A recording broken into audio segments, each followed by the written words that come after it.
have to really escalate the noise we make so that we'll be heard.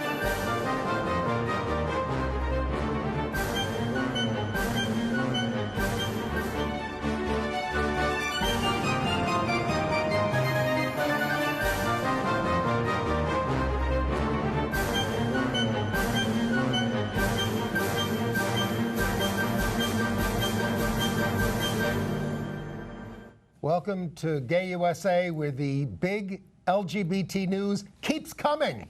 I'm Andy Hum. I'm Ann Northrup, and yes, it does. You may have thought it was all over. Well, maybe it's all over this week with the headlines, but we'll bring you up to date on what's going on. Starting with the fact that the United States military has begun the process of ending the ban on transgender service members. Wow, that was fast. And the Boy Scouts are ending their blanket ban on gay adults in scouting as leaders or managers. But they are going to continue to allow troops sponsored by anti-gay religious organizations to continue to discriminate. At the big party that Freedom to Marry threw, celebrating the big marriage win at the Supreme Court, Vice President Joe Biden gave a very moving speech. We're going to show you a significant part of that. U.S. Senate Republicans have not gotten the memo yet. They shot down an anti-bullying bill for LGBT students in schools. There are still some government officials resisting legal same-sex marriages. But some of them are resigning, and that's a good thing. Those anti-gay bakers who wouldn't sell a wedding cake to a gay couple will tell you the real reason they were fined $135,000. The Pope continues to speak in riddles on matters relating to LGBT people. He just can't spit it out. Terrible news from Missouri. Michael Johnson, 23 years old, was sentenced to 30.5 years in prison for having sex without disclosing his HIV positive status. This is consensual, unprotected sex. He could have raped and murdered and gotten less. Literally. Yep.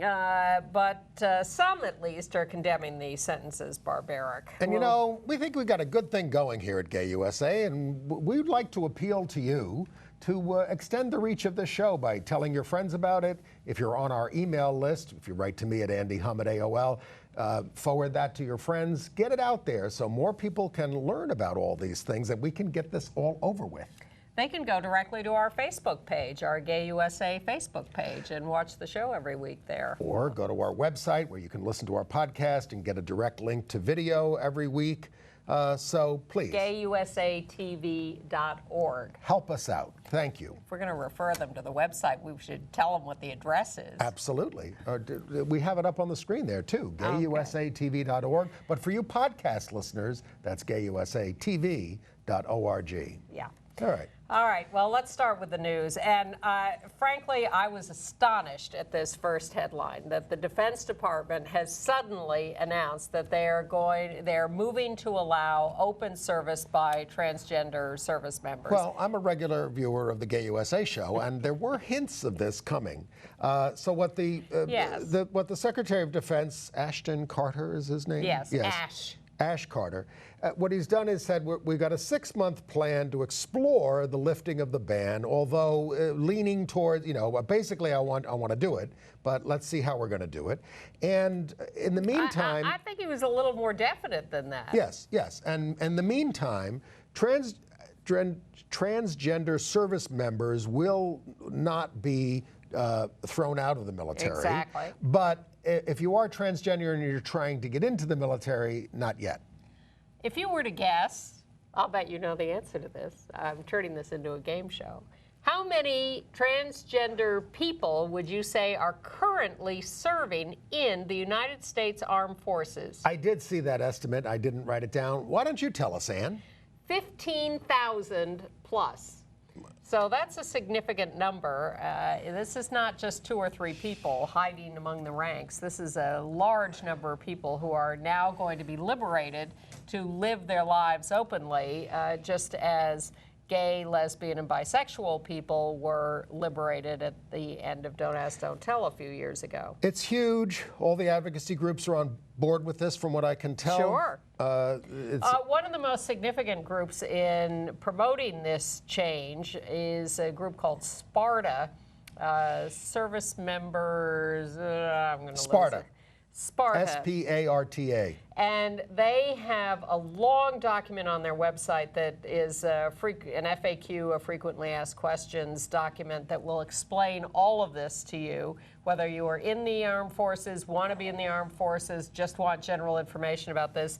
If you go to spartapride.org, I'm sorry I didn't give this to our control room, spartapride.org, you can get the frequently asked questions about this policy change. It's enormous. This is huge. And then there's a change in that paramilitary group, the Boy Scouts. Not as huge. Well, again, this was anticipated.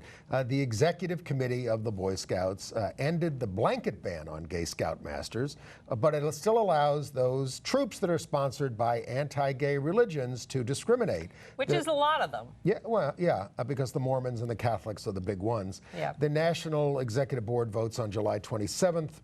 Robert Gates, who heads the Boy Scouts now, you may remember him as our Secretary of Defense, he said he feared lawsuits over this. So the Human Rights Campaign is not happy about the fact that it's still going to exclude all these religious groups. And then there's Scott Walker. Well, Scott Walker felt moved to make a statement about the new Boy Scout policy, and what he said was he supported the old policy of exclusion because it protected children and upheld the values of the Boy Scouts. So a Washington Post columnist had the insight to pose a question to the Scott Walker presidential campaign.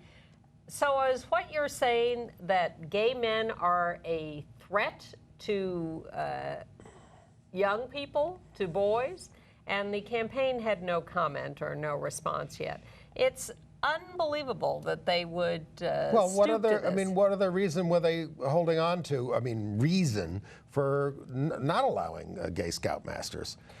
Well, the appropriate analysis, of course, is that the people who were a threat to those Boy Scouts and the ones who have been convicted of pedophilia over the years are pedophiles. Pedophiles and obviously hiding who they are to get into the Scouts and do this, as they did forever. And contrarily, out gay people are fine, upstanding human beings, most of them, as Donald Trump would say.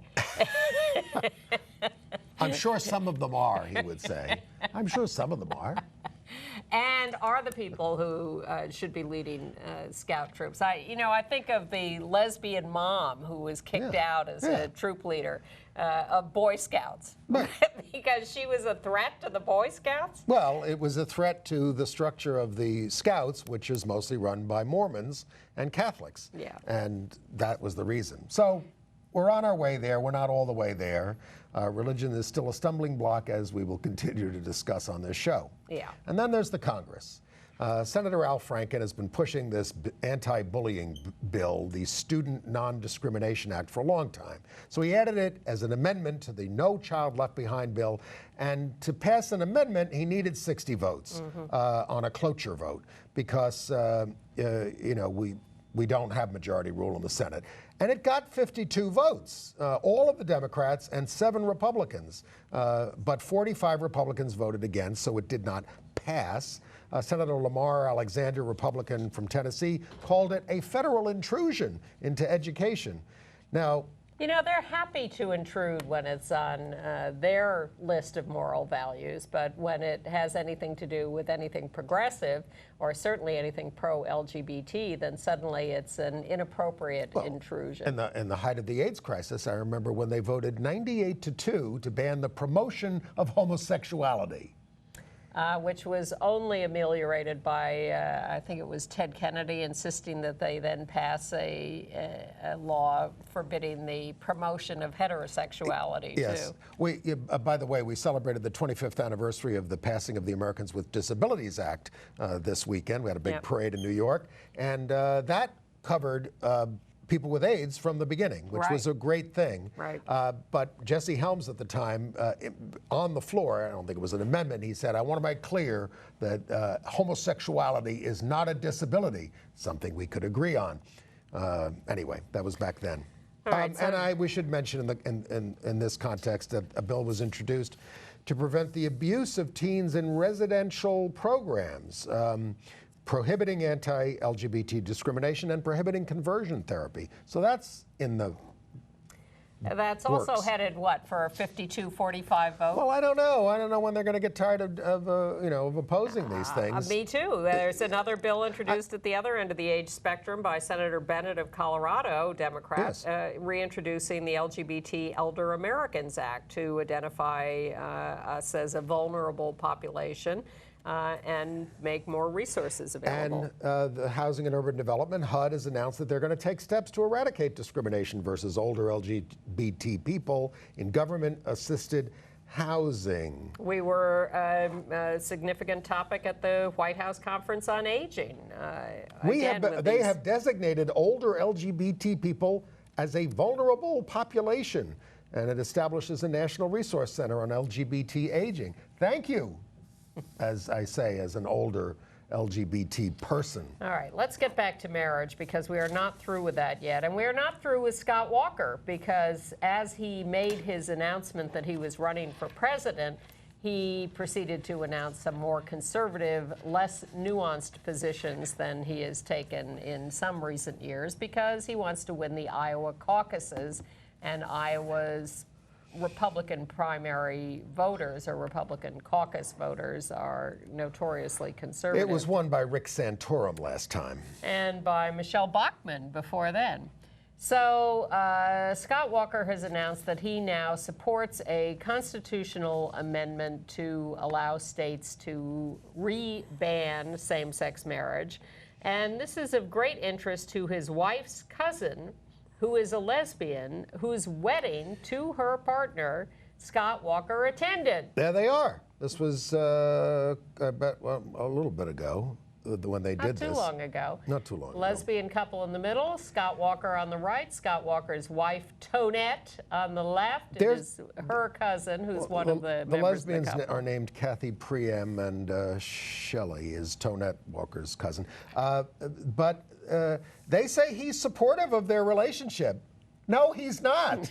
He's trying to get you unmarried. And they are supporting his bid for president. They like his fiscal conservatism. Shame. Oh, man. Really bad. All right, can we get to Joe Biden, or do we want to do some more headlines on marriage? Yeah, why don't we do a few more headlines? All right, well, our Attorney General, Loretta Lynch, Attorney General of the United States, says that all federal agencies will honor all same-sex marriages. That includes the Veterans Administration, the Social Security Administration. These are very important, and a lot of people thought it was going to be a hard thing to do because the laws are written in a funny way that seemed to be excluding it, but no more. And Senate Democrats, we'll see how far this gets, have introduced something called the Equal Dignity for Married Taxpayers Act, which is going to go through the tax code and change husband and wife references to spouse or partner or whatever is appropriate for a more diverse population of married people. Yes.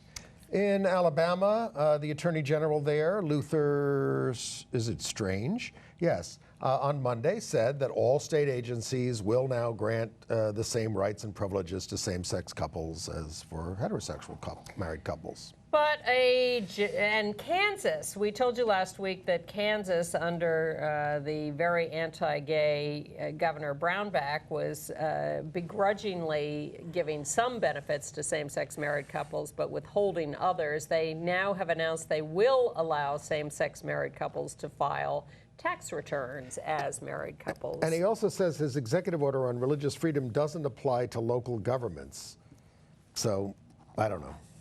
Anyway, in Arkansas, 3 lesbian couples are suing over the state's refusal to list 2 same-sex parents on a child's birth certificate. And this is going to be a big issue, folks. And it's not all solved by marriage. Yes, and there was a court hearing in Utah this week on same-sex parents wanting their names on a birth certificate. This is an interesting issue because in the Utah case, at least, the deal is a married opposite-sex couple has a child with a sperm donor. The married husband is listed as the parent of the child automatically. Yes. There is an automatic assumption in the law that the husband in a married couple is the father of the child, no matter what is known about the actual biological parentage of the child. And this is a device in the law that really goes to my understanding of one of the main reasons legal marriage was created in the first place. Legitimacy of children. And ownership of children, and ownership of property, and inheritance rights, and all of that was created as a fictional device to bring order to that system. And to give a man the rights over that wife and child. So the legal construct was created. So now along come same-sex couples, and they say, well, if you have a married opposite-sex couple, you make an assumption that the married couple are the parents of the child, and that's how you write the birth certificate. So we just want equal treatment. We're the married parents of the child. We want to be acknowledged as such on the birth certificate. And the right wing goes, whoa, wait a minute. You clearly you aren't both the biological parents of the child. You can't do that. That's ridiculous. And then they try to force you through a second parent adoption process, which is expensive. Exactly. But And in fact, it's just fascinating to me, the two opposite points of view on this. The right wing sees the opposite-sex couple as needing this legal fiction to promote, to control the ownership of the relationship, and the same-sex couple sees it as a matter of equal rights. Well, that's why Prince Harry is Prince Charles's son, even though his biological father is James Hewitt, and why Henry VIII, couldn't get his kids outside of marriage in the line of, succession, even though he had a couple of boys outside of it.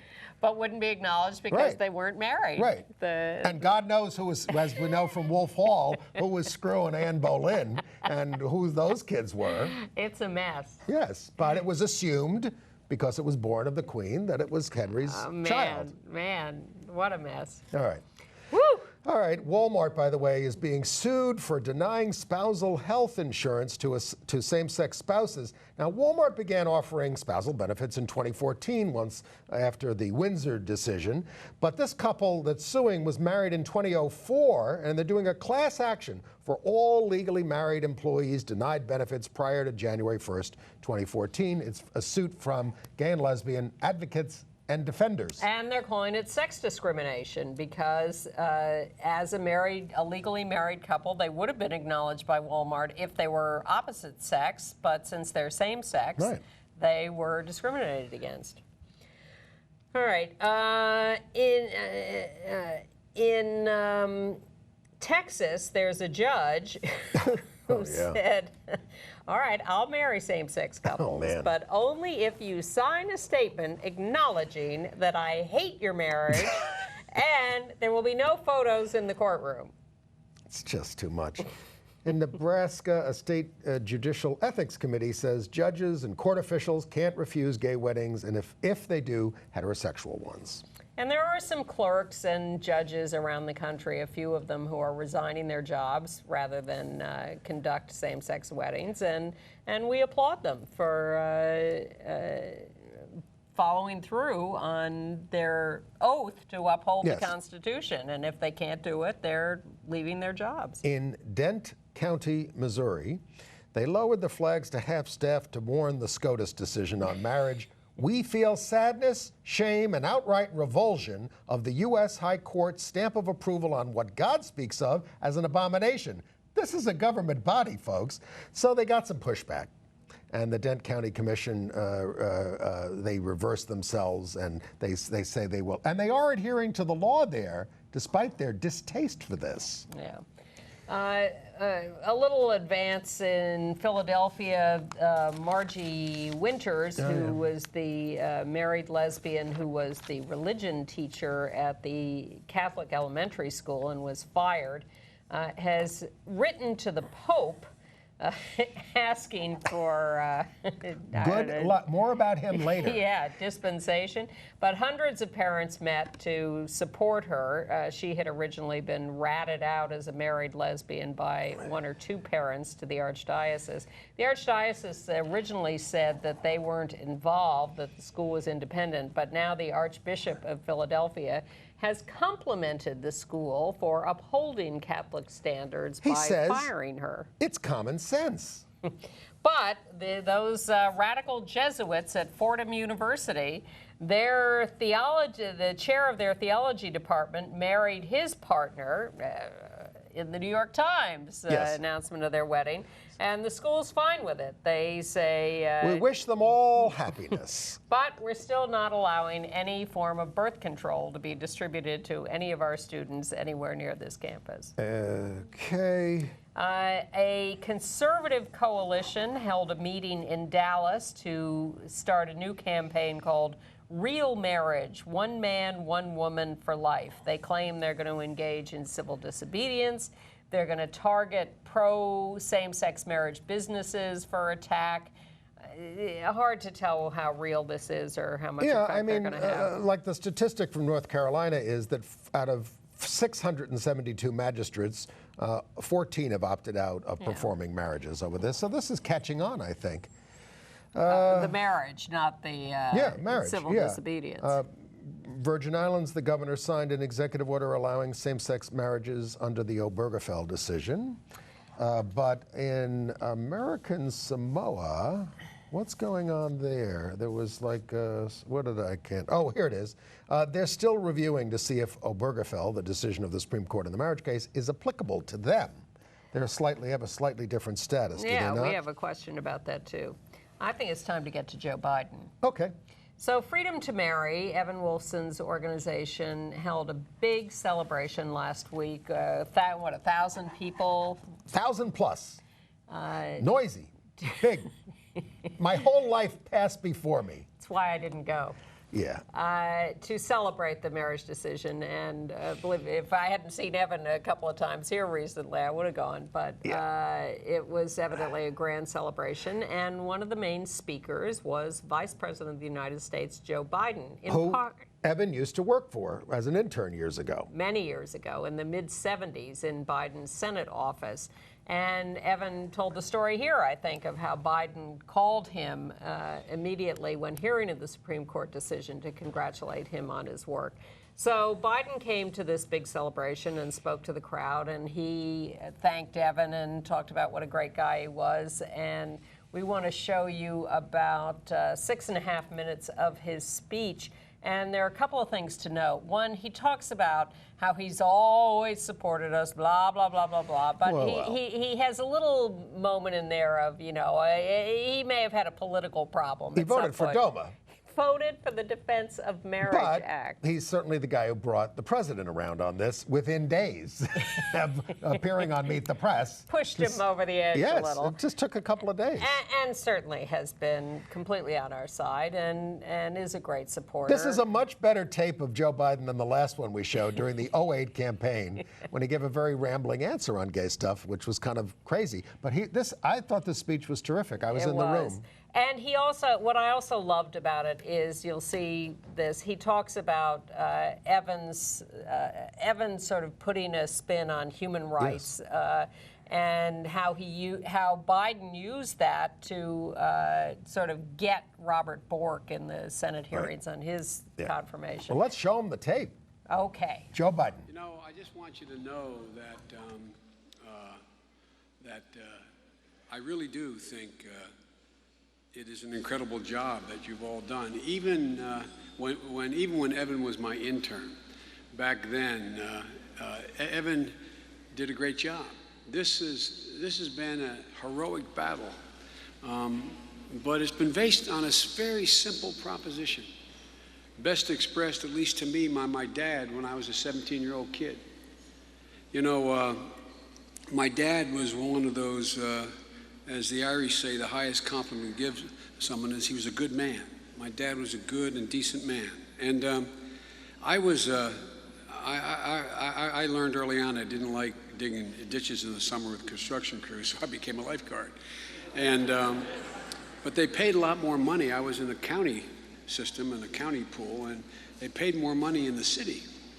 And so my dad, on the way to his job in the morning, and this is, if you know anything about, you probably don't, my city of Wilmington, there's a place called Rodney Square, and the buildings surrounding Rodney Square were the DuPont Company, the Hercules Corporation, which was big then, and ICI Americas, and so there were a lot of plain gray suits, and an awful lot of, at 8 o'clock in the morning, an awful lot of men and women hustling off to work.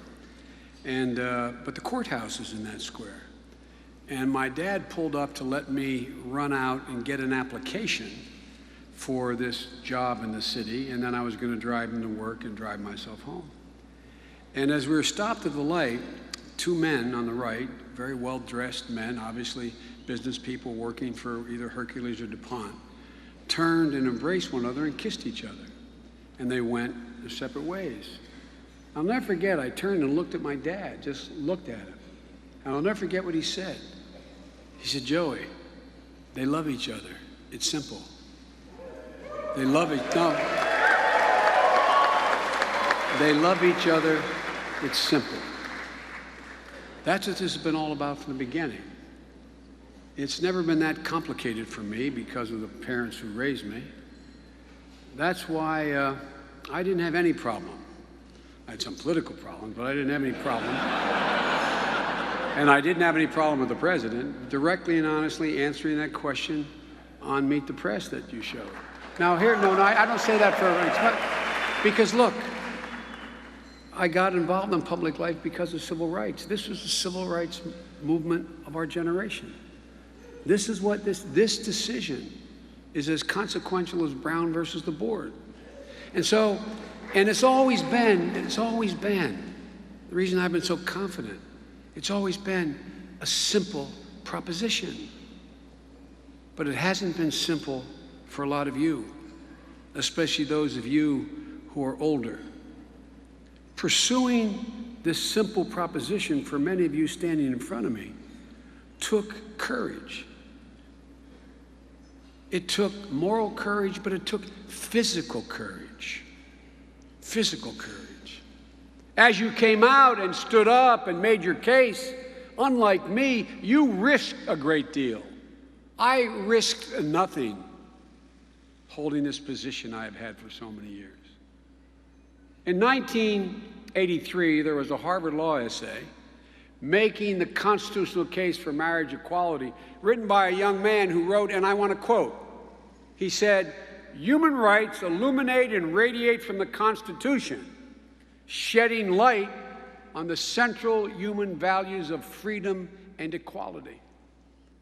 That was the basis upon which I took on Judge Bork. And no, let me explain, because it's an important proposition. Judge Bork and many conservatives, justices, he was a brilliant man and a brilliant judge and a brilliant professor. But he believed there was no such thing as any unenumerated right in the Constitution, unless it was stated in the Constitution. It did not exist as a constitutionally protected right. And I remember the opening exchange he and I had. I hadn't thought about it till I saw your comments. We started the debate in the opening round, and I said, "Judge Bork, I'm going to characterize your position on constitutional interpretation, and you tell me if I'm wrong." And I said, "You believe all the rights I have as an American, a human being, emanate from the Constitution. And if they are not stated, I do not possess that right." And he said, "That's right." And I said, "Well, I believe I have certain inalienable rights merely because I'm a child of God, just because I exist. The government has given me nothing. Given me nothing. They've just guaranteed to protect what I'm guaranteed as a human being to have. All human rights illuminate and radiate from the Constitution. That's what this is all about. These were not words from an illustrious Supreme Court Chief Justice. These are the words of your institution's founder. These are the words written by Evan Wolfson when he was in law school. Pretty courageous for a 26-year-old kid at Harvard Law School when the future looked so dark and lonely. It took courage, like many of you have demonstrated. And like him, so many of you have done so much for so long. The last 5 or 6 years where I go within the community, I'm being thanked. You don't owe me or Valerie or the president or anybody any thanks. No, you don't. We owe you. It's hard for me to imagine the sense of accomplishment you must feel. Over the years, in their homes, on our staffs, in the front lines of war, in the houses of worship, Jill and I have known, stood with, supported countless gay and lesbian, bisexual, transgender Americans who share a love for their partners that up until now was constrained only by social stigma and discriminatory laws. But the work all of you have done, laying the groundwork for the Supreme Court decision, their love, your love, it has been set free.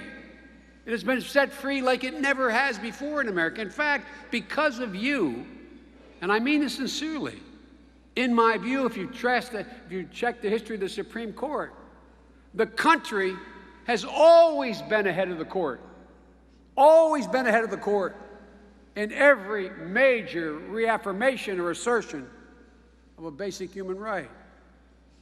In my view, the court's decision was inevitable because of you. The court had no choice, in my view, based on an accurate reading of the Constitution, but it also had no choice because the social mores of the country support the position you've taken. I'll say it again. In the process of this long struggle that began before my father uttered those words to me, they love each other, there was a heavy cost, a heavy price paid by so many who went before. I want you younger people here to understand the shoulders you're standing on.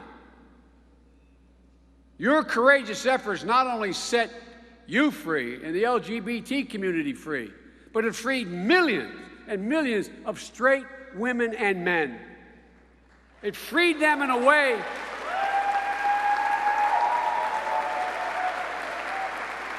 most people, it's human nature, they don't want to speak out against social convention. So many remain silent for fear of being ostracized. You set them free from the stigma that they feared, that they bear, supporting the rights of their lesbian, gay, bisexual, and transgender brothers, sisters, friends, colleagues, roommates, neighbors. As Valerie and others can tell you, and I think Evan can tell you, I believe from the beginning, not only did this social disapprobation of society keep so many in the LGBT community from coming forward, it also intimidated millions of straight people who didn't have a homophobic bone in their body. But now they're free as well. They didn't have the courage you had, but they are free as well. And by the way, those discussions with your straight friends, those discussions, ask them. They feel liberated and they no longer feel guilty. 20 years ago at a business lunch in this city, if a gay waiter came up with a lisp and said, "What will you have?" and one of the people at the luncheon said, "Well, let me tell you what I'll have," no one would have said anything. Today, that man or woman would not be invited back to lunch. It's a big deal.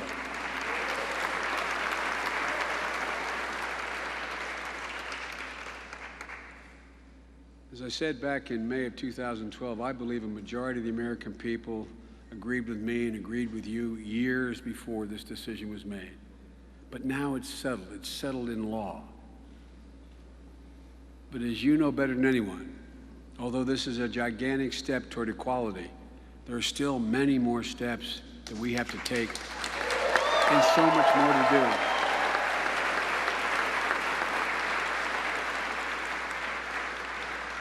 You're probably saying, why did Biden talk so much about where the American public is? Because of the next issue I want to mention with you, and I'll only keep you a couple more minutes. Although the freedom to marry, and for that marriage to be recognized in all 50 states is now the law of the land, there are still 32 states where marriage can be recognized in the morning and you can be fired in the afternoon. Just as the courage of gay and lesbian, transgender, bisexual women and men to stand up long ago and say, this is who I am, is what made ordinary Americans realize there's nothing abnormal about this. These are people I know, people I love, people I care about. I believe right now, I don't believe the American people, for that matter, the people in those states, I don't believe they even know it's possible that you can be fired because you are gay or lesbian. And I am absolutely confident that when the people and organizations in this room and the president and I take this fight to the American people, we will win, because all we have to do is let them know what the law allows now. If you think I'm kidding, go to any one of those states when you're on business. Ask at a train station or at an airport or when you're having lunch. Can someone here in this city be fired just because they're gay? I'll lay you 8 to 5. You get an answer, no, that can't happen. They don't even know. But once people realize, this will end as well. So we have to raise the issue up. We have to expose the darkness to justice. As the great Justice Brandeis once said, disinfectant, the best disinfectant is sunlight. So I want you to know, this next door is going to be a hell of a lot easier to push open, as long as we expose to average Americans the injustice that continues to exist. So let's all recommit to shine a blazing light on the ugliness of employment discrimination. It matters not just for the millions of American families, but along with marriage equality, it matters that we use the power of our example to force for global human rights, to be a champion of LGBT rights around the world. This also has a significant foreign policy dimension. Finally, our actions are matching our stated values. So, ladies and gentlemen, the next fight will not take as long. And let me close with a story. I took 3 of my grandchildren to the World Cup, the Women's World Cup Finals in Vancouver. And afterwards, we had the privilege and honor of walking on the field with our team and meeting all the women on the team. We observed 2 remarkable things. One was the incredible athletic prowess of our women's national team that won their 3rd national world title. But 2, and equally as consequential, watched maybe the greatest women's soccer player of all times, Abby Wambach, standing there with a flag in one hand and her arm around her wife giving her a kiss in the other hand. That was reason to celebrate. It was just as normal as countless other times you've seen that happen. Harvey Milk was right. Hope is never silent. So I say in America, justice can never be permanently repressed. It always needs and will be set free. Congratulations. Now shine a new light.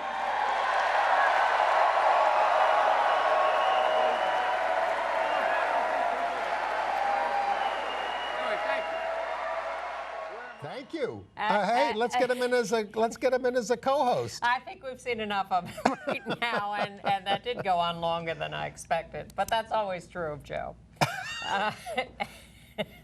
But you had a personal encounter with him. I wasn't going to, go over there. I was covering it as a reporter, not with a camera, just for the Gay City News. And I just wanted to say to him, and there's a picture of me with him, I just wanted to say to him, I'm 61 years old, and he's 72. I had the same experience with my father. Before I came out, him saying something pro-gay in some context, which, very much reassured me, and it made life a lot easier for me. So, and he said, no, it's you did it. Okay, all right, get that picture off. It was nice to meet him. I had nothing but homophobic comments from my parents. Okay. Before and after. And Evan gave credit to everybody, too, had everybody raise their hand for the different things that they did to make everybody feel, as it was, that this was all of your victories out there. And a lot of you did a lot more than people here. And Biden hasn't quite gotten the memo yet on the fact that it's going to be a comprehensive civil rights bill that will cover not just employment, but housing, public accommodations, federal programs, credit, whatever. When's that bill coming? Maybe the last week of July. It's been a little delayed. They're fine-tuning it. This is going to be introduced by Senator Merkley of Oregon and Representative Cicilline of Rhode Island in the House. And stay tuned, but start fighting for that right now, just as the Vice President said. And marriages have begun in Puerto Rico. Okay. And a couple of other things. Wheaton College in the Midwest, one of these top Christian colleges, that had a celibate lesbian chaplain. Now she's decided she's going to stay celibate. But she's not. She's thinking celibacy may not be right for everybody, and she actually supports same-sex marriage. So she is resigning as the chaplain at Wheaton. You're going to hear about the Oregon bakers getting fined $135,000 for not selling a wedding cake to a lesbian couple. But they were not fined for that. They were fined for causing emotional distress by bringing unwanted media attention, deriding the couple in public statements, and sharing the couple's address and personal contact information publicly. So the women were subjected to threats, and that was what the fine was for, not just about the wedding cake. And in a reverse situation in Michigan, a guy named Thomas Banks is suing the Ford Motor Company and something called Rapid Global Business Solutions. He was fired for posting a comment online condemning Ford for its support of LGBT people. He was a contract employee for Ford through this other organization. They fired him because he violated their harassment policy. He is suing because he says they violated his religious freedom. I don't think you're practicing your religion by making a comment in an online forum. And if you are harassing employees at Ford, there you go. I agree. We told you that the Episcopal Church is instituting a liturgy for same-sex weddings. Well, the Diocese of Dallas, Bishop Lambert there joined 19 Episcopal and Anglican bishops in opting out of that. At Baylor University in Texas, they have announced that they are deleting from their handbook a ban on homosexual acts. They are the largest Baptist university.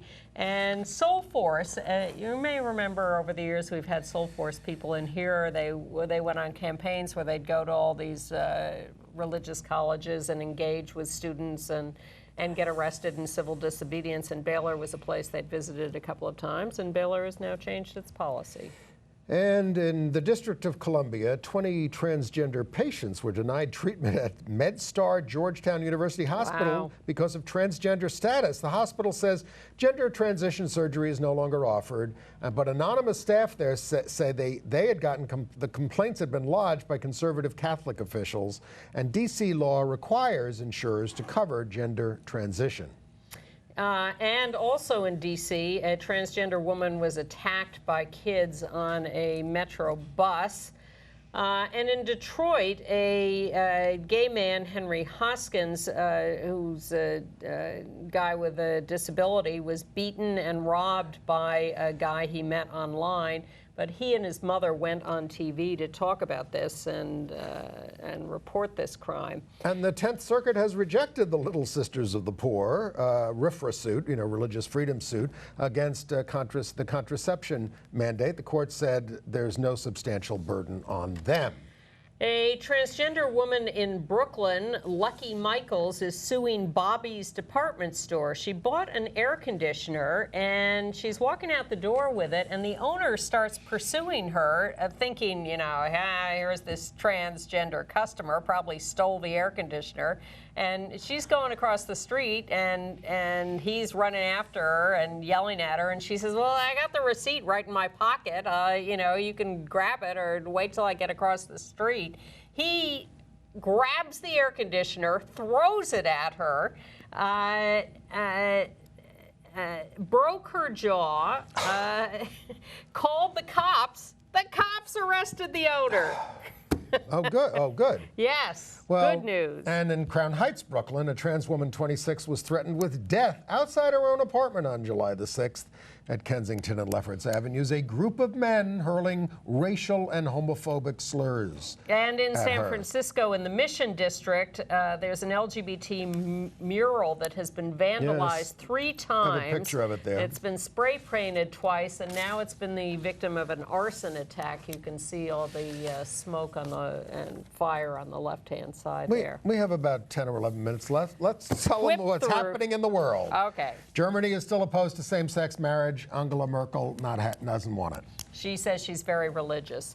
But in Hungary, the Liberal Party leader has introduced a same-sex marriage bill. I don't know how much power he has or how far that'll go. We told you about the problems in Turkey with the gay pride thing. The UN High Commissioner for Human Rights, in the wake of that crackdown, is calling on authorities to take active measures to combat homophobic and transphobic violence. Civil unions will start in Chile in October, but people are getting their licenses for civil unions now and setting the dates. But in Cyprus, the civil union bill has been postponed to September. Apparently, our people are going along with that. Well, a worse bill was proposed, so they need time to sort that out and get back to the original better bill. In Israel, the Knesset, their parliament, has rejected a civil union bill for same-sex couples and any form of civil marriage. That's the fight there, civil versus religious marriage. In Taiwan, thousands rallied in Taipei for LGBT rights months ahead of elections.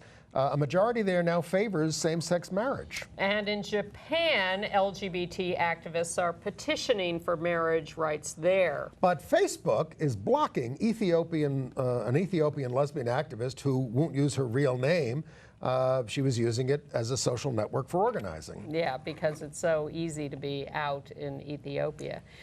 In Melbourne, Australia, our viewer and friend activist Tony Pittman has done the math. He says just under 1 billion people in the world, 12.8% of the world, that's just over 1/8, live in jurisdictions that have same-sex marriage equality now. And Mexico will get them there once they finish up all their stuff, which they're doing. Another state did it. In Australia, they're also going to have a big rally on August 15th at 1 o'clock at the Victorian State Library in Melbourne about this. They're really pushing this because that's when they're going to have that vote, we think, then. But our friend Mr. Putin in Russia has come up with a new family flag to promote opposite-sex couples. And in Brazil, evangelicals, who are getting more and more powerful in Brazil, overwhelming the Catholic Church, have set up a sin-free website which is really gay-free, and 100,000 people have signed up for that already. So the Pope has been in Latin America, and Simon Casal, the Paraguay gay group leader, was invited to this civil society roundtable with the Pope among hundreds of other people. So that wasn't very personal, although he thinks it's a step forward. Well, he said that the Pope was endorsing diversity inclusion, and he took that personally to mean him too. But the Vatican issued a statement saying that he was not referring to LGBT people. But when the Pope was in Bolivia, Felipe Sousa Rodriguez, who used to be a co-executive director of Get Equal, now runs United We Dream, has been running these civil disobediences in LA and at the White House on behalf of LGBT undocumented immigrants. He was there, and he got about 10 other South American activists to all have a copy of this letter that he wanted to present to the Pope, and they all put aside their own issues to make sure that one of them handed this to the Pope, talking about LGBT people and about undocumented immigrants in the United States. So the Pope got the letter directly, and then Felipe's leaving the country, and he's getting on his plane, and the Pope's plane is next to him, and some representative from the Pope comes over to him and says, the Pope hears you, and here's a gift, a rosary from the Pope. Oh my God. But, you know, I mean, the Pope was making these cryptic statements during his visit to Ecuador, and Marianne Duddy Burke of Dignity said, well, that's a clear signal that he recognizes the damage that church teaching is doing to LGBT families, and it just hasn't gotten there It just hasn't gotten there yet. No. But here's my favorite international story. Obama is going to Kenya, as you may have heard. So there's a fringe party that has announced that they are going to have a demonstration on the streets of Nairobi just before he gets there. 5,000 naked people. Totally naked. So that Obama can see the difference between men and women. Well, maybe if the National Organization for Marriage had tried that, the Supreme Court would have ruled the other way. I love that idea. And by the way, I was very disturbed to read that Alliance Defending Freedom, I didn't realize this, they have this special consultative status at the UN now, and they get to go to all, this has been since 2010. Do you know how long LGBT groups had to fight for any kind of status at the UN? And they're going after us right and left. Oh my God, but that's mostly terrible. Right. Okay. Well, speaking of terrible, AIDS news. Our big story in AIDS news this week is Michael Johnson in St. Charles, Missouri. Yes. He's 23 years old. Yeah. So he's a gay man. He had a lot of sex with other men. Other men objectified him and bragged about having sex with him because he was a star college wrestler. And everybody's having unprotected sex. Well, then one of these guys comes up with HIV. And it turns out that Michael was HIV positive. So everyone has figured out that that's where the transmission occurred. So he's prosecuted for having unprotected sex and not disclosing his HIV status to 6 guys who all had consensual, unprotected sex with him. He was convicted, and he is now sentenced to 30.5 years in prison. The HIV Law and Policy Center called this barbaric in terms of a sentence.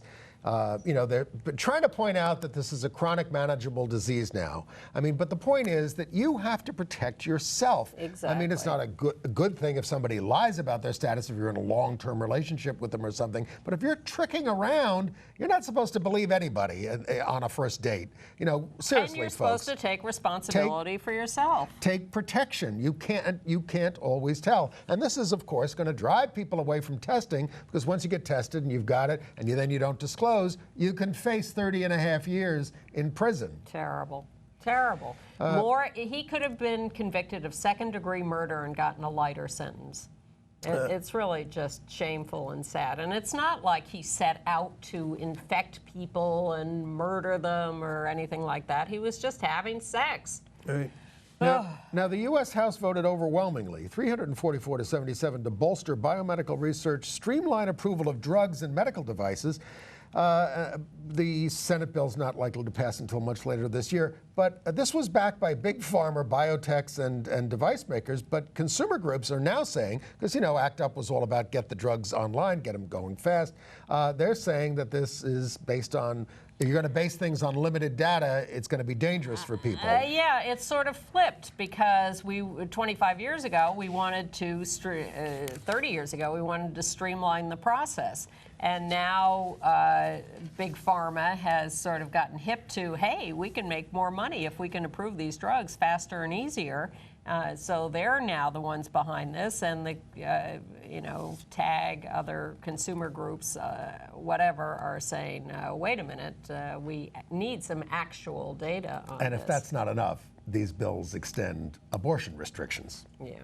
All right. A couple things coming. Oh, I haven't seen the new documentary, Do I Sound Gay? Have you? Just seen clips of it online. Looks interesting. Yeah, it's opened in theaters. It's gotten pretty good reviews. It's people being self-conscious about, men being self-conscious about their voices if it conveys that they're gay, and how people feel about that. Countdown to the Caitlyn Jenner series on E! starting July 26th. I Am Kate, and Caitlyn Jenner has signed up with the Tyler Clementi Foundation to do some work with them, and is doing other LGBT work. We mourn the passing of Roger Rees. We'll get his picture up there. Actor and director, out gay, dead at 71 only. We just saw him in The Visit. Yeah. There's a picture of him also when he's older. I just saw him in The Winslow Boy last year.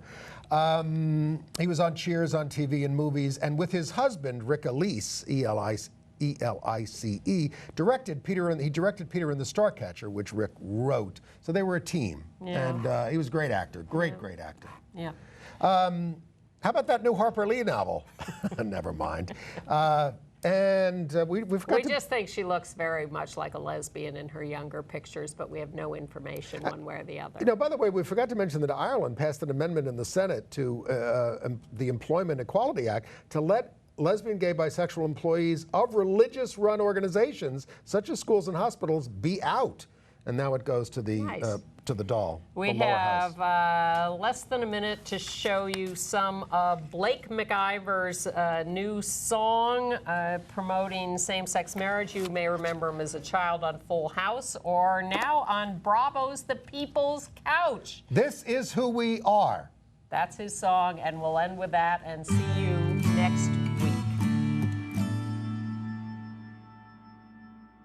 Pulling past the signpost of this tiny weathered town, the tears welled up so high inside, I thought that I might drown. Everything is different, but it all looks the same. And now you're here beside me, and I'm rid of all my shame. I just hope that they will see what is always